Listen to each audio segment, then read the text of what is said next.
2 જૂનથી 8 જૂન paediatric surgery awareness week તરીકે આખા ભારતમાં ઉજવવામાં આવે છે અને આ પીડિયાટ્રિક અવેરનેસ વીકનું આ વર્ષનું થીમ છે કે જન્મજાત બાળકોને કોઈ પણ જાતની ખોળખાપણ હોય તો પીડિયાટ્રિક સર્જન એના માટે બેસ્ટ એક્સપિરિયન્સ ડોક્ટર તરીકે અવેલેબલ હોય છે, તો એમનો ઉપયોગ કરવો.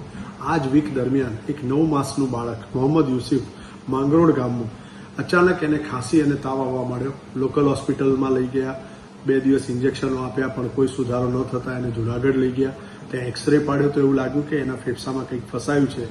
પછી એ લોકોએ એને રાજકોટ શિફ્ટ કર્યો. રાજકોટ ગયા, ત્યાં સીટી સ્કેન કરાયો અને એની જમણા ફેફસાની અંદર કંઈક ફસાયું હોવાનું જણાવતા ઓપરેશનનું કીધું, પરંતુ ખૂબ રિસ્કી ઓપરેશન છે એવું જણાવતા પેરેન્ટ્સને એવું લાગ્યું કે ચાલો આપણે સૌ સિવિલ હોસ્પિટલ અમદાવાદ જઈએ. સિવિલમાં લઈ આવ્યા અને 3 જૂને અમે એની બ્રોન્કોસ્કોપી કરી અને આપને જાણીને નવાઈ લાગશે કે LED બલ્બ એના જમણા ફેફસાથી નીકળ્યો. પેરેન્ટ્સથી મેં ડિટેલમાં વાત કરી તો એમના કહેવા પ્રમાણે કદાચ એની મોટી બહેન છે જેને પેલો રમકડાનો મોબાઈલ લઈ આપેલો, તો એની LED બલ્બ આ 9 માસનું બાળક ભૂલમાં ગળી ગયું અને એના જીવનું જોખમ થઈ ચૂક્યું. આપ સૌને, માતા પિતાને હું એટલું કહીશ કે ખૂબ ધ્યાન રાખો. જ્યાં સુધી બાળકો 5-6 વર્ષના ન થાય ત્યાં સુધી આવી બધી વસ્તુઓ એનાથી દૂર રાખો. કેટલા બધા કિસ્સાઓની અંદર સિવિલ હોસ્પિટલમાં LED બલ્બ, સ્ક્રૂ, પિન એવું બધું શ્વાસ નળીમાંથી કાઢવામાં આવ્યું છે અને આ 5 વર્ષના બાળકોને ખાસ કરીને એમની રીચ એટલે કે હાઇટથી વધારે જગ્યા પર આવા બધા વસ્તુઓ રાખવી જોઈએ. સિંગ, ચણા, દાણા પણ એ ઘણીવાર શ્વાસ નળીમાં ઉતરી જાય છે, જે સૌથી કોમન ફોરેન બોડી તરીકે હોય છે. એ જ રીતે કોઈ થમ્સઅપની બોટલમાં ભરેલો એસિડ, આવી બધી વસ્તુઓના હિસાબે બાળકો ખૂબ જીવના જોખમમાં મુકાઈ જાય છે.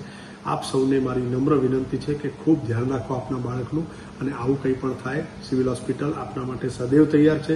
ઇન્ફ્રાસ્ટ્રક્ચર, ફેસિલિટી અને જે રીતની એક્સપર્ટીઝ જોઈએ તો આવા ઘણા બધા કિસ્સાઓ અમે સારા કરીને ઘરે મોકલ્યા છે. આપના બાળકનું ખૂબ ધ્યાન રાખો. મારું નામ છે જુનેદ યુસુફભાઈ બિચારા. મેં રહેવાસી છું માંગરોળ, જુનાગઢ જિલ્લાનું. હું કામ કરું છું સુથારીનું. મારા બાળક આ જે છે એ 9 મહિનાનું છે. એ એક ફેફસાના અંદર એ કંઈક નીકળી લીધું હતું. કંઈક આટલા દિવસથી 15 या 20 દિવસથી બુખાર આવતો હતો. એને प्राइवेट हॉस्पिटल अंदर ले गया, जैसे सीटी स्कैन कराऊं और एक्सरे पढ़ाया तो उसको एक फेफड़े के अंदर पिन निकला. पिन दिखाई दिया. फिर हमने राजकोट गए थे. राजकोट के अंदर सीटी स्कैन कराया तो वो डॉक्टर ने बोला कि 60 या 70 हजार रुपये खर्च लगेगा. फिर हम दूसरे के कहने के मुताबिक हम अहमदाबाद सिविल हॉस्पिटल के अंदर दाखिल हुए. जब दाखिल हुए तब इमरजेंसी के अंदर थे.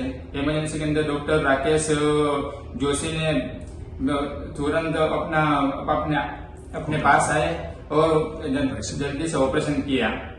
फिर अल्हम्दुलिल्लाह बहुत अच्छा है. अभी लड़का भी अच्छा हो गया है. परसों इसका ऑपरेशन हुआ है. और इतना जो छोटा मोबाइल है उसका बल्ब इतना निकला और उसकी पिन भी निकली.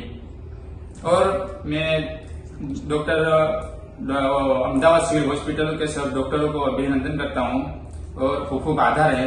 और 1 रुपये खर्चे के बगैर हमने ऑपरेशन कराया है. बच्चे भी बहुत अच्छा है. आज शायद रजा भी मिल जाएगी हमको और खूब अभिनंदन करता हूँ मैं सबका.